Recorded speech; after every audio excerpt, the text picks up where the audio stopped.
On Tuesday, the Salt Lake City Council will be voting on proposed changes to a demolition ordinance. Yeah, some of you may remember the famous Sugar Hole development debacle.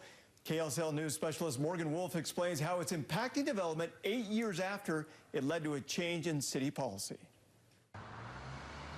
In every pocket of Salt Lake City, construction can be found. New buildings and upgrades to the old. But just as easily as you find these, you can also find these. It's just a complete dilapidated mess with garbage all over the place. This boarded up building is on Paramount Street. Robert Danielson has seen all sorts of items on this lot. Lots of needles back here. Canisters sometimes filled with drugs. Sleeping bag over here. And beer cans. Got to be torn down. It's complete garbage.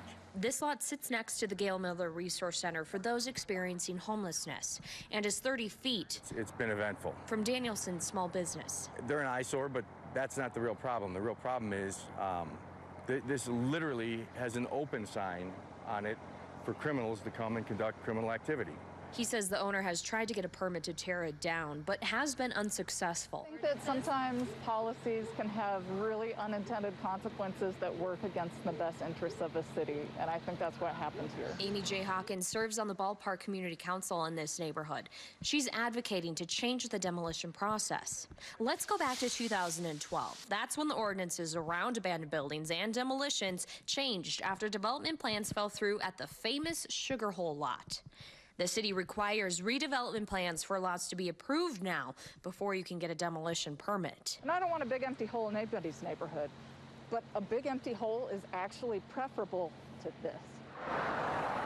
78 of the 125 vacant buildings in Salt Lake City are boarded, which means that the city can deem them dangerous if they sit boarded for more than 2 years. A new proposal to city ordinances would allow for those 78 buildings to be torn down without any redevelopment plans approved by the city.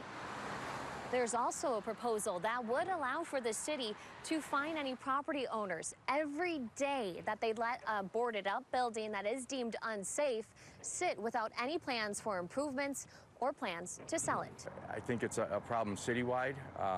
This is obviously a personal thing down here for us because it's our street and we want it clean, we want it nice, we want it safe. 125 buildings left in the dust. They could have a clearer path to a new future. One that is left in the city council's hands. There are just too many people in this city without houses and too many houses without people. We need to rectify that. In Salt Lake City, Morgan Wolf, KSL 5 News.